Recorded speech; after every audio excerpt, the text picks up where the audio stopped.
That was awesome. At least nabinyagan na nating tong bahay. Now it's your turn. Naku. Agad na sandali. Kailangan ko na umuwi. Eh, hindi ka pa tapos eh.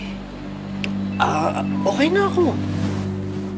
You know what? It's my pleasure to pleasure you. Tsaka, hinahanap na rin ako ni Kat-Kat eh. Si Kat-Kat ba talaga yung uuwian mo? O yung ex-wife mo? Huwag mo rin damay si Happy dito. Pumayag na ako sa gusto ko. Makipagbalikan na ako sa'yo. Gusto ko lang makasigurado. Isa lang sana yung pakiusap ko. Huwag ka lang sana gagawa ng kahit na ano para masira yung application namin for adoption para kay Kat-Kat. At pagkatapos nun, sayong-sayo na ako. Okay, fine. Wala akong sasabihin kahit kanino. As long as you fulfill your duties as my boyfriend. Is that clear? Sige na. Kailangan na talagang umalis eh. Oops. Oh. Doon lang.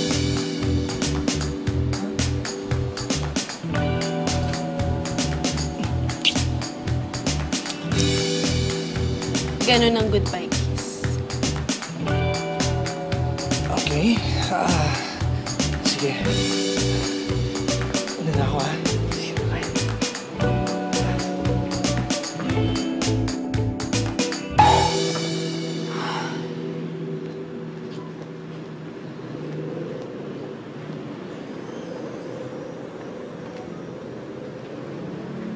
Galit ka ba?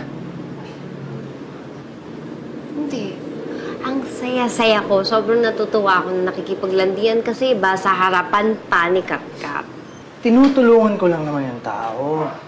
Tinutulungan ko lang maglipat. Kawawa naman. Wala siya ibang kasama. Oo nga, kawawa naman. Ikaw na pinaka-helpful na kapitbahay.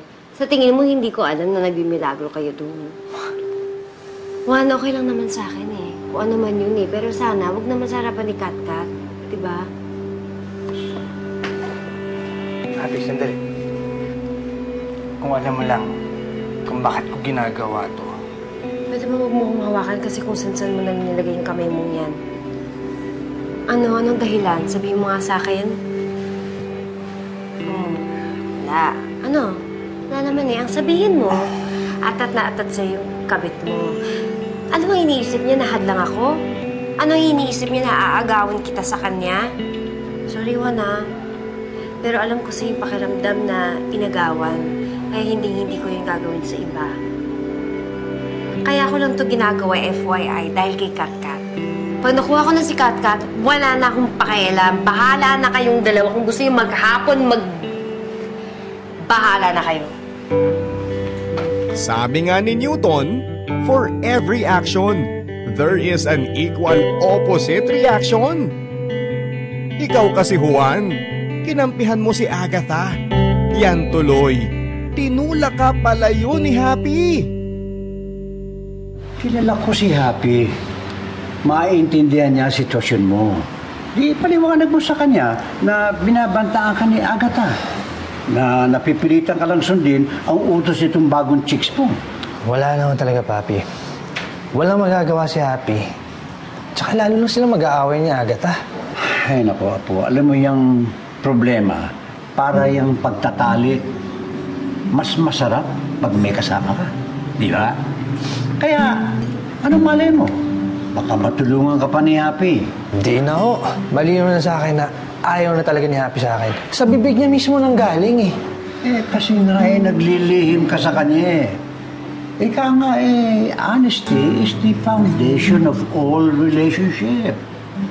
Eh bakit ho kayo? Inamin niyo na ba kay Mamo na nahuli kayo dun sa KTV na raid? Hindi, alam niya na ba na ako nagpiyansa sa inyo sa kulungan? Ano yung narinig ko? Sino ba yung nakulong? Si Juan, nakulong siya dahil kay Agatha. Kaya naudlo tuloy yung pagbabalikan nila ni Happy. Sabi ko na nga ba Talagang tama yung hinala ko sa babae na yon. Puro gulo lang dadali niya sa buhay ninyo ni Happy. Ikaw naman kasi, Apo. Kung bakit kasi pumatol ka pa dyan kay Agatha na yun eh. Bakit hindi mo na lang tularan to si Papi mo? Hanggang tingin lang yan sa mga babae. O, hindi ba tama ako, ha? Oo. O, iyo.